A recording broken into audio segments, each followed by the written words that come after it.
Fin de semana, así que a partir de la semana que viene, del fin de semana que viene, entramos en receso por 3 semanas.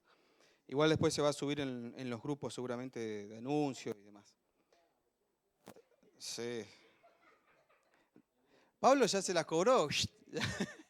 Pablo se nos adelantó.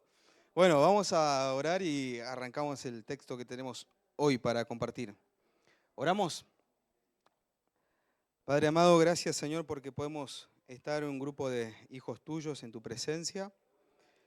Y Señor, es grato saber que tenemos un lugar donde congregarnos.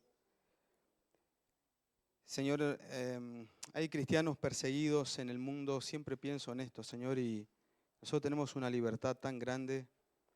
Ayúdanos, Señor, a ser obedientes a tu palabra, a aprovechar este momento, Señor, para aprender.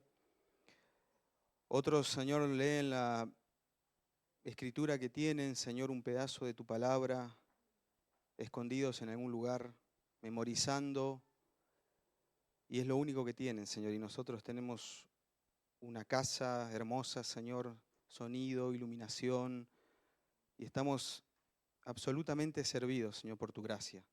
Ayúdanos a valorar eso, Señor, ayúdanos a estar en este lugar en cuerpo, en mente, en espíritu, atendiendo tu voz, a poder, Señor, salir instruidos, Señor, para la gloria de tu nombre.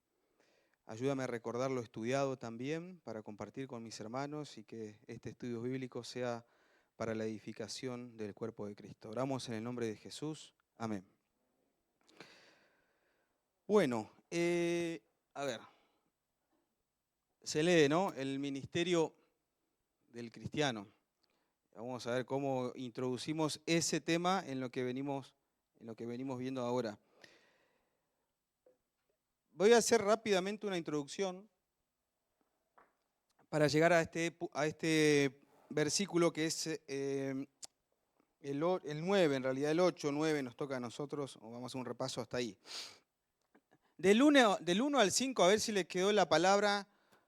A mí me tocó dar del 1 al 5, del versículo 1 al 5. ¿Se acuerdan de Jupeteres, los que estuvieron? O Upeteres, que habíamos mostrado un barco trirremo, ¿sí? 3 eslabones o 3 escaleritas de soldados, 2 de soldados, digamos, y la última era de los, ¿qué? Condenados, de los Jupeteres, los condenados a muerte. Personas que no salían más de ahí. ¿Sí? Estaban esperando literalmente morirse. ¿Quién dice considérennos como Jupeteres? Pablo. Le dice a la iglesia, ustedes, dándose él como ejemplo junto con Apolos, considérenos a Apolos y a mí como servidores, Jupeteres. Pero hay un detalle más en el versículo 2, que él habla acerca de estos administradores, a estos servidores, tienen que ser hallados como fieles. Entonces, son servidores, son Jupeteres y son hallados fieles. Luego Pablo hace un repaso por la vida de la iglesia, dice, muchachos, iglesia, ustedes están juzgando mal. Ustedes están juzgando las acciones de las personas y no conocen las intenciones. Cuando venga el Señor, Él va a revelar también las intenciones de cada uno, ¿sí? ¿Por qué Pablo habla de juzgar? Bueno, porque justamente todo esto de tener divisiones y contiendas, si uno era el preferido de Pablo, el otro prefería a Apolo, el otro prefería a Pedro, venía de su prejuicio, si se quiere, o de su manera de juzgar errónea y equivocada. Entonces Pablo pone un freno a eso y dice, están haciendo mal. Están considerando mal, no como Jupeteres, sino como líderes allá arriba, como estrellas de la iglesia. Eso está causando división. Lo principal que quiere el Señor es que sean hallados fieles. No quiere populistas en la iglesia, quiere fieles, obreros fieles. Y ustedes están mirando otra cosa. Y por ende están juzgando mal. ¿Se entiende? Eso era del 1 al 5 en una introducción grande. Ahora, el versículo 6 arranca, voy a hacer un repaso también, dice, estos hermanos los he aplicado en sentido figurado a mí mismo y a Apolos, por amor a ustedes para que nosotros aprendan a no sobrepasar lo que está escrito, para que ninguno de ustedes se vuelva arrogante a favor del uno contra el otro. A ver, es interesante lo que dice Pablo y lo vamos a ver ahora en la diapositiva. Me encanta cómo corrige Pablo. es humilde en su manera de corregir, es brillante. Él trabaja con ironía, con hipérbole, después vamos a explicar esto, y él trabaja, se pone de ejemplo, pone al otro de ejemplo, pone de ejemplo a Cristo. La solución que él va a dar al problema de la iglesia siempre es cristocéntrica, ¿sí? Ahora él le dice, termina de hablarles del tema de juzgar y dice, hermanos, los he aplicado en sentido figurado o ilustrado como ejemplo a mí mismo, dice, y a Apolos por amor a ustedes. Entonces, ¿qué es lo que en alguna manera Pablo está haciendo acá? Cuando dice, me puse como ejemplo yo y puse como ejemplo a Apolos. Había divisiones, había preferidos en la iglesia. Pablo está corrigiendo. Y lo que él evita es personalizar el conflicto y utiliza su propio nombre y el nombre de Apolos para no señalar a aquellos que estaban causando división. Es interesante porque en lugar de exponer públicamente a quienes alentaban las divisiones en la iglesia, Pablo dirige la atención al punto principal y espiritual, que es que ellos tenían algo que aprender. Por eso es que esta corrección que Pablo está haciendo, en realidad no está buscando identificar a una persona, sino el pecado. Pablo prefiere corregir el pecado antes que exponer al pecador. ¿Lo ven? Pablo no dice, está, no sé, pongan el nombre que quiere, Pedrito Patito, está haciendo divisiones. No, no, no. Él se pone como ejemplo, él cuida eso de la persona, no lo expone. Señala el pecado, pero no señala para vergüenza al pecador. Y cuando sigamos en el capítulo 5, también hay alguien que está en un acto de inmoralidad tremendo. Él no nombra a la persona. Él dice, hay alguien de ahí, tienen entre ustedes a alguien. Esto es interesante la manera de corregir que él tiene. Y él corrige y lo hace con un propósito, puse yo acá, pedagógico. ¿Por qué? Porque él lo que está buscando en realidad es que... hay que prender porque claro, ahí está. Entonces puse acá que Pablo prefiere corregir el pecado antes que exponer al pecador. Lo hace con un propósito pedagógico porque él dice para que nosotros... o siendo nosotros como ejemplo, ilustración, aprendan. Este está relacionado con el propósito de enseñanza, el pedagógico. Yo quiero que ustedes aprendan algo. No me interesa señalar y apuntar al pecador, me interesa que ustedes aprendan. Porque todos están medios equivocados. Entonces Pablo dice, hay un propósito pedagógico en esto y yo quiero que ustedes aprendan, ¿no? Entonces, finalmente Pablo le pone nombre al problema y aquí lo llama arrogancia, orgullo, al final del versículo 6, dice, para que ninguno de ustedes se vuelva arrogante a favor del uno, y miren esta palabra, contra el otro, que nadie se levante contra el otro. Fíjense, el versículo 6 habla de arrogancia, síganme. El versículo 7 habla por qué te jactas. El versículo 18 dice, algunos de ustedes se han vuelto arrogantes. El versículo 19 dice, iré a verlos pronto si el Señor quiere y conoceré no las palabras de los arrogantes. 3 veces hace puntualmente mención de la palabra arrogante y una vez usa un sinónimo. ¿De qué creen que está hablando en general al tema? De la arrogancia, del orgullo, ¿sí? De la cierta soberbia que había. Entonces, hay un propósito, como dijimos, pedagógico. Ahora, ¿cuál es la raíz de esa arrogancia? ¿Cuál es la raíz de ese orgullo? Y nos va a decir eso el versículo 7. Pablo habla de una arrogancia y en el versículo 7 comienza diciendo, porque, ¿quién te distingue? ¿Qué tienes que no recibiste? Y si lo recibiste, ¿por qué te jactas como si no lo hubieras recibido? Está hablando de arrogancia y luego ahora va a dar él la raíz del orgullo. Y dice, ¿quién te distingue? ¿Qué dieron con Pablo el domingo pasado? ¿Qué quiere decir cuando dice, ¿quién te distingue? ¿Qué tienes que no hayas recibido? ¿Por qué te jactas como si no lo hubieras recibido? ¿Qué entienden de eso? Pablo le está diciendo a los hermanos, ustedes se la están dando de cocoritos. ¿Eh? ¿Por qué? Pablo le está diciendo, yo le estoy enseñando, propósito pedagógico, a que no sean arrogantes, levantándose uno contra otro. Porque, a ver, ustedes tienen al orador de Apolos, un espectáculo. Ok, me tienen a mí, dice Pablo, soy un apóstol, imagino yo. Lo tienen a Pedro, el que caminó con el Señor. Ahora, todos podían tener talentos, dones, eran apóstoles, eran servidores. Pero Pablo está diciendo ahora, ¿quién te distingue? ¿Qué tienes que no recibiste? Le está llamando a la reflexión como iglesia, primeramente como iglesia, y luego llama a la reflexión a cómo ellos están mirando a los demás.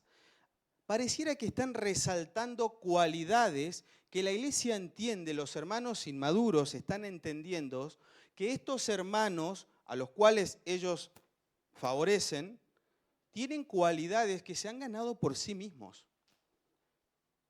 Tienen aptitudes que se lo han ganado y lo han desarrollado ellos mismos. Por eso le pregunta a la iglesia, ¿quién te distingue? Si vos tenés algo, si vos tenés un don, si vos tenés un talento, si hay un hermano en tu iglesia que es un fenómeno tocando la guitarra, ¿qué pasa, Corintio? ¿Por qué te volvés arrogante? ¿Quién te distingue? ¿Quién te dio el don? ¿Quién te dio el talento? Dios. En el 1.5 dice, porque en todos ustedes fueron enriquecidos en Él, en toda palabra, en todo conocimiento. Y el versículo 7 del capítulo 1 dice, de manera que nada les falta ningún don.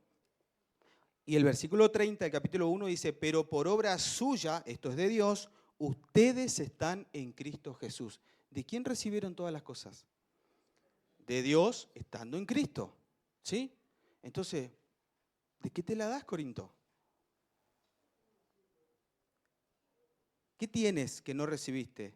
¿Por qué te jactas? ¿Por qué sos arrogante como si no lo hubieras recibido?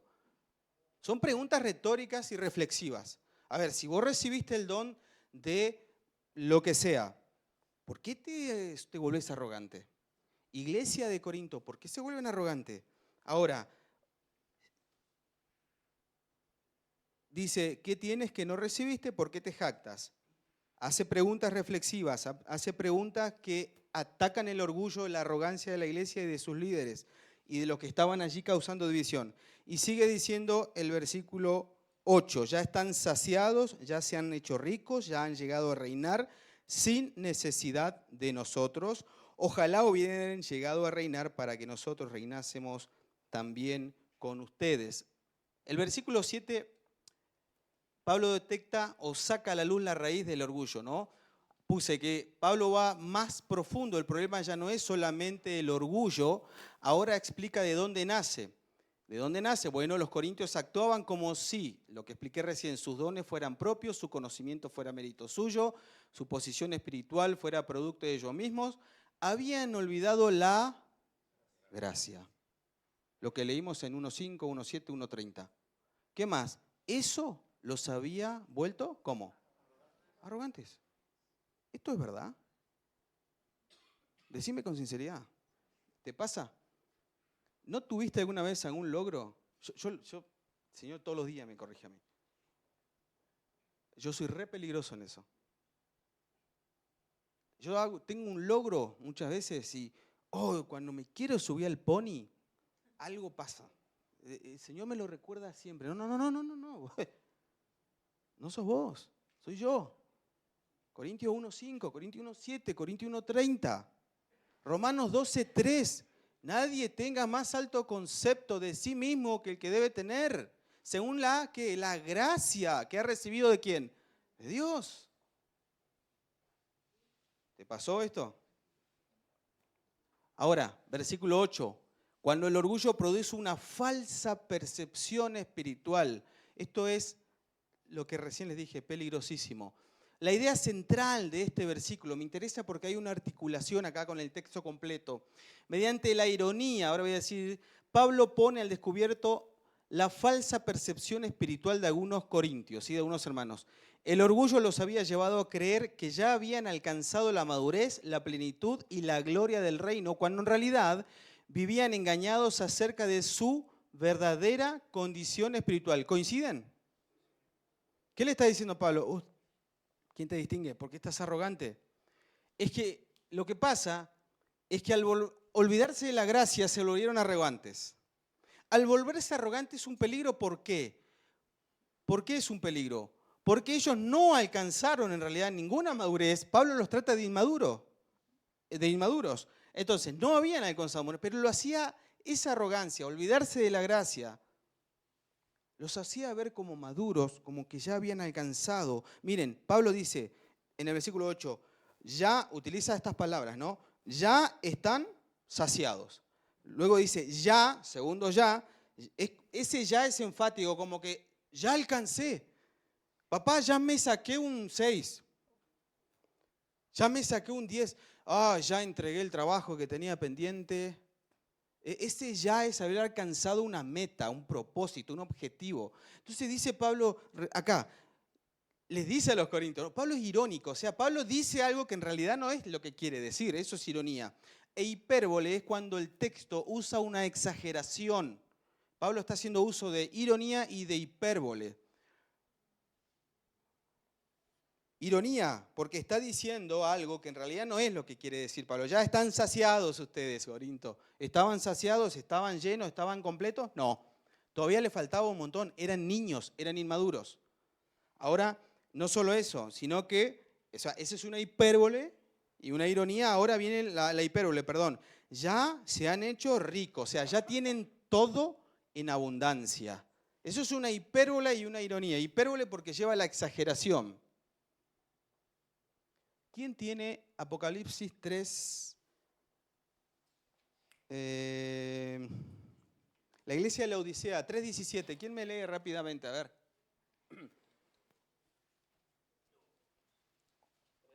Creo que es 3:17 cuando le dice, ustedes dicen somos ricos, creo que es esa.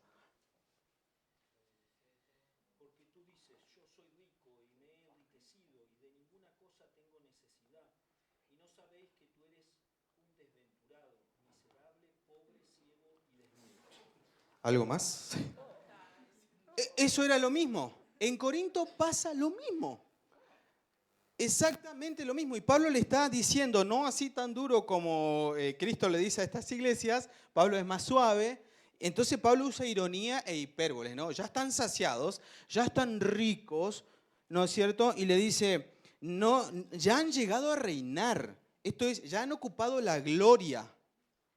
Y todavía le agrega más, Pablo dice, sin necesidad de nosotros. Como que ya no necesitamos la instrucción de los maestros como Apolos, Pedro, ni de Pablo, el padre espiritual de la iglesia. No. Ustedes sí que, wow, ¿cómo quisiera ser como ustedes, Corintos? Pero en realidad le pasaba esto, lo de la iglesia de la Odisea. Tú dices, soy rico, me he enriquecido y nada tengo necesidad. No sabes que eres un miserable y digno de lástima y pobre, ciego y desnudo. Esta era en realidad la realidad de la iglesia de Corinto. Inmaduros, niños. No le tenían que ser maestros algunos de ellos y no lo eran. Todavía se peleaban por mi favorito, el Messi de la iglesia. Dice Pablo, ojalá hubieran llegado a reinar para que nosotros también reináramos con ustedes. Pablo está diciendo, ¿no se dan cuenta que si ustedes ya han alcanzado todo, nosotros también? Si ustedes verdaderamente ya están viviendo en la plenitud de la gloria de Dios, nosotros también. Pero ¿sabes qué? Estamos debajo del sol todavía. Nadie alcanzó nada. Eso es lo que le está diciendo Pablo. ¿Se entiende el texto? Si no me preguntan, ¿eh? Y si no sé, que le responda Guille. Bueno, la condición espiritual es lo que le lleva esta arrogancia, ¿no? Y es lo que Pablo le quiere hacer ver, ya están saciados, ricos. ¿Qué pasa?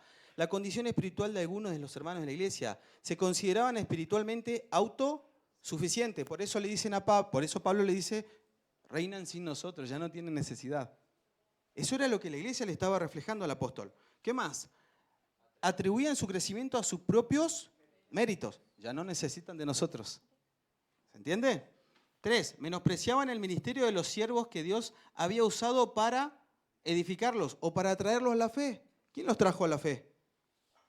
Pablo. Hechos capítulo 18. Pablo los trajo a la fe. Pablo los engendró en Cristo, a estos hermanos. Pero ellos ahora, no. Nosotros ya no necesitamos de Pablo. ¿Qué más? 4, se creían superiores incluso a los mismos apóstoles. Ya no necesitan de nosotros, ya llegaron, ya alcanzaron, ya están en la meta. Ustedes son re buenos. Ahora, 5, vivían con una percepción distorsionada de su verdadera condición espiritual. Realmente necesitaban un montón. Eran niños. Pero no. Se la daban solo en el camino. ¿Qué más? Confundían las bendiciones presentes con la gloria futura del reino. Claro, era una iglesia súper bendecida en dones, en conocimiento, en entendimiento. ¿Se acuerdan? Capítulo 1, versículo 3 en adelante. Era una iglesia completa. Pero ellos confundían eso con que, listo, esto es el cielo. No. Eso para llegar al cielo, si es que quiere. Para contribuir a la iglesia, pero no es el cielo. El orgullo o la arrogancia había producido una peligrosa ceguera espiritual. Tan cierto como el aire que respiro, ¿no? Bien. ¿Qué más? Entonces dice Pablo, cerramos el versículo 8, ¿no? Dice, ojalá hubieran llegado a reinar para que nosotros también reináramos con ustedes. Ahora, el versículo 9, la verdadera realidad del ministerio o también del ministro o del siervo. Unos creían que ya habían alcanzado todo, que ya eran ricos, que ya estaban saciados, que ya estaban en la gloria, que no necesitaban más de los maestros, ni de los apóstoles, ni de los pastores. Acá mandamos nosotros en la iglesia. Nosotros las tenemos claras. Pero Pablo les va a presentar un panorama espectacular. Miren, versículo 9. Lástima que no se puede leer corrido todo porque nos va mucho tiempo, pero cuando vos lees corrido el flujo de la idea del pensamiento es espectacular. En el versículo 7, Pablo dice, porque, ¿quién te distingue? ¿Quién? Etcétera, etcétera, etcétera. Después dice, de nuevo repito, ojalá hubiesen llegado a reinar para que nosotros también reinásemos con ustedes. ¿Quién tiene la NTV? Léeme el principio del 7, fuerte y claro. Pues, ¿qué derecho tienen a juzgar así? ¿Qué tienen que Dios no les haya dado? Y si todo lo que tienen proviene de Dios, ¿por qué se jactan como si no fuera un regalo? No, esa no es. ¿Quién tiene NBI? Perdón. A ver, NBI. ¿Qué dice el 7? ¿Solo eso dice? Bueno, entonces es otra traducción que tengo acá. Hay una traducción que dice, ustedes piensan, y ahí arrancan. No sé si alguien lo tiene, pero el versículo 7, la idea es que ellos pensaban, que ellos discernían, que ellos entendían desde acá, que ellos ya estaban sobresalientes. Pero Pablo en el 9 dice, porque pienso versus el pensamiento. Sí. Es el 8, dice, ustedes piensan que ya Ahí está, gracias, era el 8, yo tenía como el 7, perdón. Léelo fuerte y claro. ustedes piensan que ya tienen todo lo que necesitan. Creen que ya son ricos. Hasta han comenzado a reinar sin nosotros en el reino de Dios. De nuevo, ustedes piensan, le dice Pablo, que ya tienen todo lo que necesitan. Versículo 8. En el 9 dice Pablo, pero yo pienso, el pienso de los corintios versus el pienso de Pablo.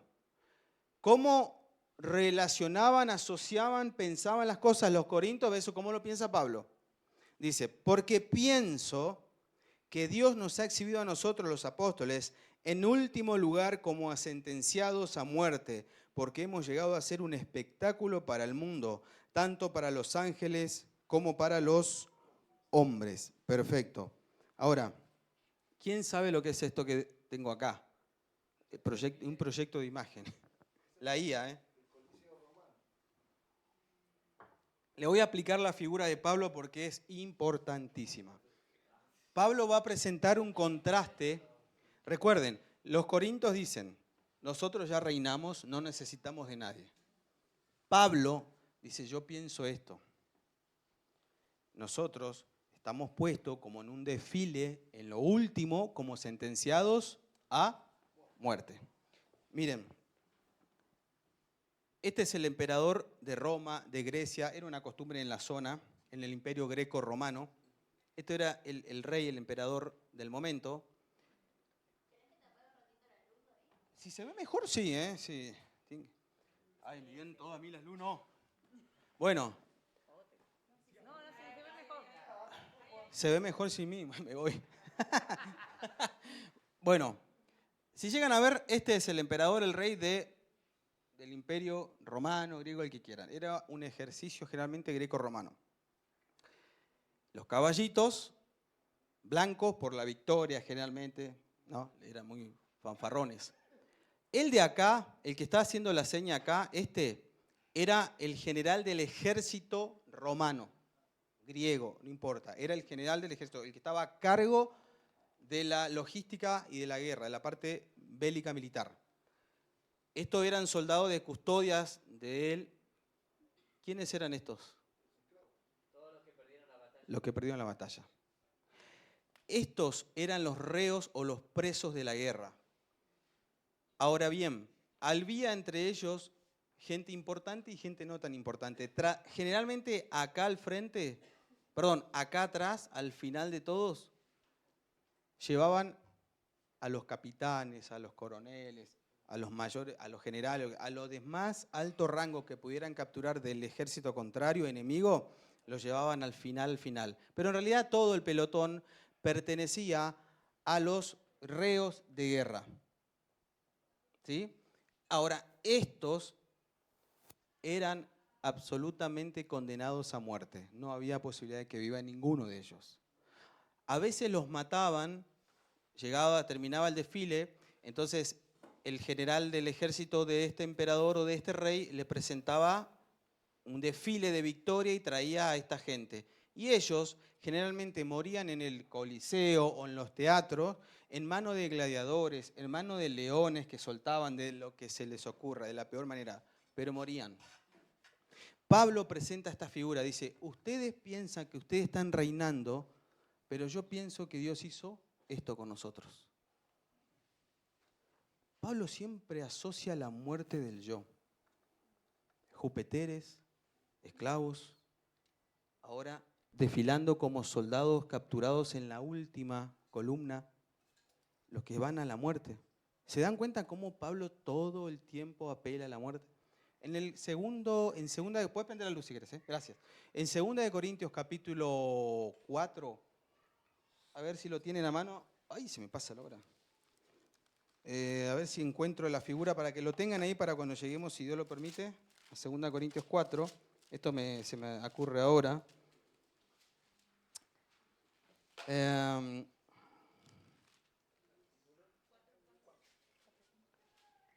A ver quién me ayuda a encontrar entre el 3 y el 4, que dice olor de muerte para muerte y olor de vida para vida. Creo que es el 4. Tiene que ser el 4, el 3, 4. ¿Es cuál? Ah, triunfantes en Cristo, ahí está, 2.14, gracias a Dios, ese, ¿no? Dice Pablo, en el 2.14 usa la misma figura, lo van a ver ahora, dice, estoy leyendo, 2 de Corintios capítulo 2 y el versículo, vamos a leer del 14 al 16, gracias por encontrar la cita, dice, pero gracias a Dios que en Cristo siempre nos lleva en triunfo y que por medio de nosotros manifiesta la fragancia de su conocimiento en todo lugar. Porque fragante aroma de Cristo somos para Dios entre los que se salvan y entre los que se pierden. Para unos, olor de muerte para muerte, y para otros, olor de vida para vida. Y para estas cosas, ¿quién está capacitado? Bueno, olor de muerte para muerte y olor de vida para vida hace también referencia un poquito a esto. Se sabía que estos morían. El texto tiene similitud con ese desfile. Olían a muerte eso, hablando de manera ilustrada, ¿sí? Olían a muerte. Volvamos al texto nuestro. Me interesa esto. A ver. Contraste entre los versículos 8 y 9, una manera linda de aprender cuando uno hace contrastes. Los corintios se creían saciados, ricos y reinando, lo que vimos. Los apóstoles eran exhibidos, humillados y destinados al sufrimiento. ¿no? Ahí puse la verdadera grandeza del siervo de Cristo no se mide por el prestigio que recibe, sino por la fidelidad con la que sirve a su Señor.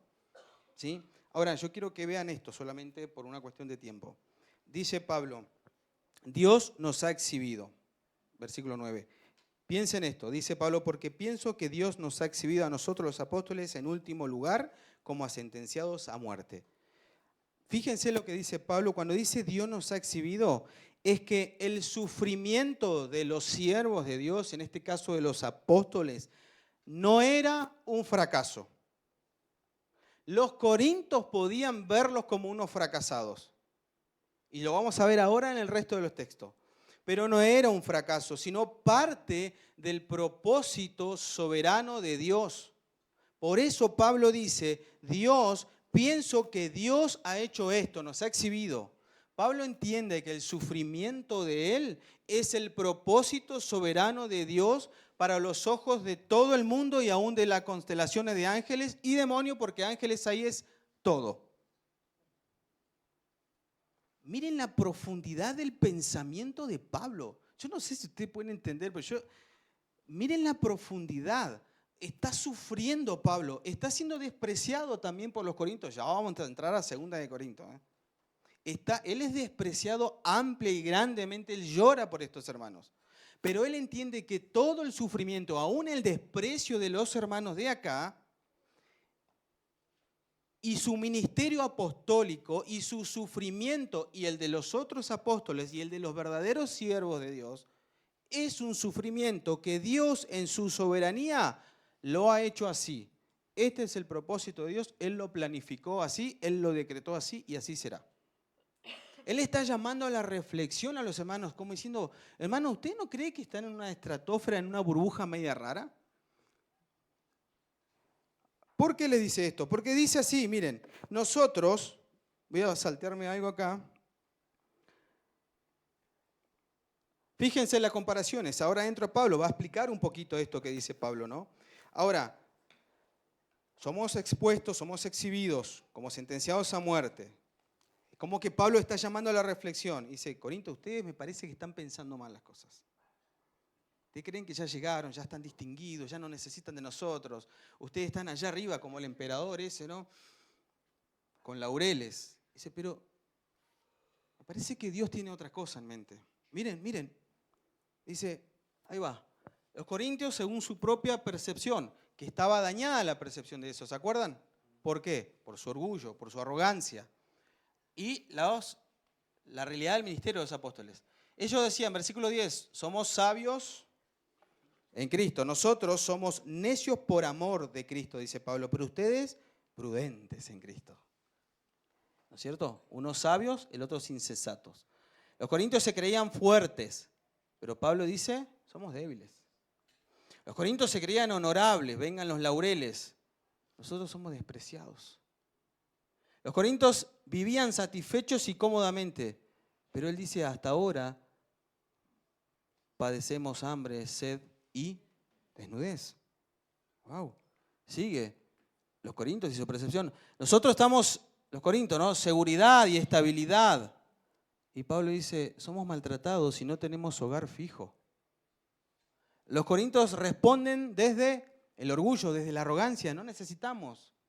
Allá ustedes. Tenemos a los mejores, tenemos a nuestros líderes, tenemos a nuestros bandos. Responden desde el orgullo. Pablo dice, cuando nos ultrajan es ofender gravemente. Cuando nos ultrajan, dice Pablo, bendecimos, cuando nos persiguen, soportamos, cuando nos calumnian, respondemos con bondad. Los corintios buscan honra y prestigio. Ya reinan, ya están saciados, esto, lo otro. Buscan honra y prestigio. Por eso ponen sus líderes allá, uno arriba del otro. Por eso ponen sus dones, sus talentos allá, uno arriba del otro. Pablo dice, hemos llegado a ser ¿qué? La escoria, la basura del mundo y el desecho de algunos, de todos. De todos. Durísimo, al hueso. Pero es un llamado a la reflexión. Pablo le está diciendo, es como un cachetadito así con amor. Che, reaccionen. Por eso le da la lista que yo no quise leer todo, los puse acá para ordenarlo. Ustedes están acá, pero esto es acá en realidad. Ustedes nos están despreciando porque están acá, pero nosotros estamos acá. Deberían ustedes de acá desear ser como nosotros, por lo menos ayudarnos, apoyarnos, orar, bendecirnos. Es que a esto se le había subido el orgullo a la cabeza y tenía una distorsión espiritual enorme. Cuidado que no nos pase.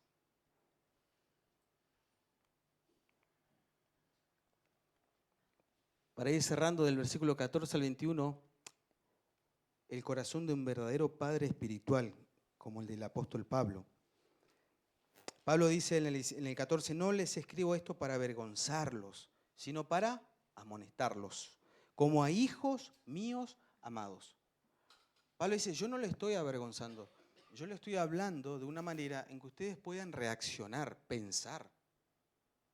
Es un corazón paternal. Él no expuso al pecador, él expuso al pecado. Busca corregir.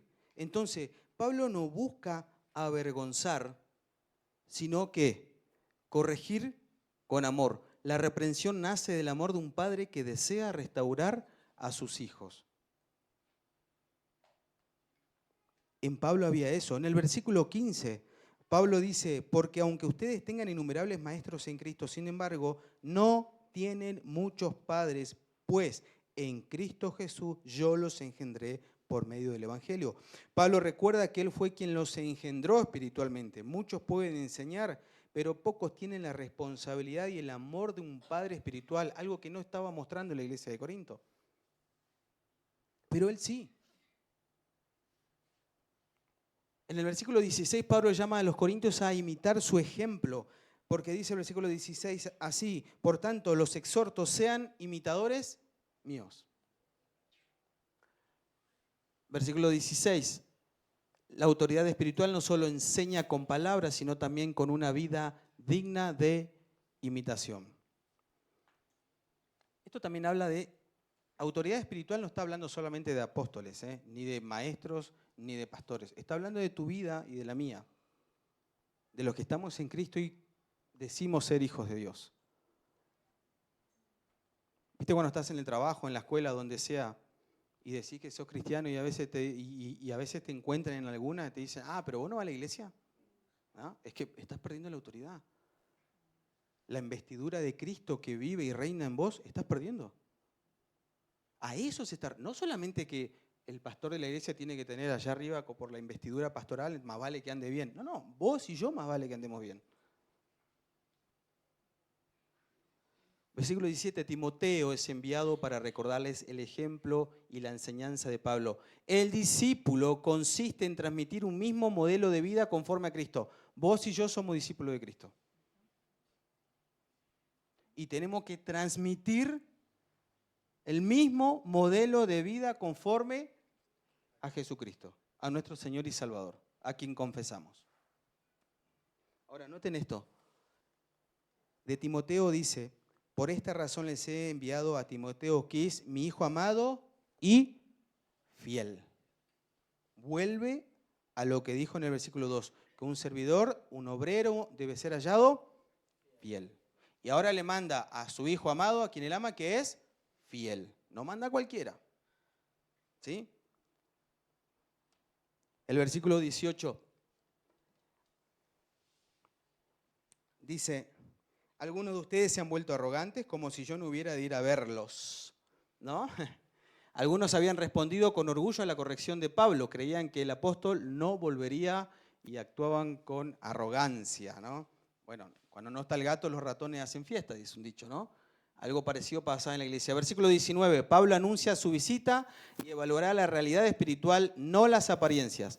No examinará sus discursos, sino el poder que respalda sus vidas. Vuelve Pablo a retomar eso de que Dios juzga las intenciones. No las palabras, no solamente las acciones, sino las intenciones, ¿sí? El versículo 20, el reino de Dios se evidencia por el poder de una vida transformada, ¿sí? La verdadera espiritualidad no consiste en palabras, sino en una vida sometida al poder de Dios. El 21, Pablo deja la decisión en manos de los corintios. Acá cierra el texto. Su visita, la visita de Pablo, dependerá de la respuesta de ellos. Podrá venir con disciplina, con vara, dice, o con amor y espíritu de mansedumbre. Es decir, Pablo ya los corrigió. ¿Qué van a hacer ahora?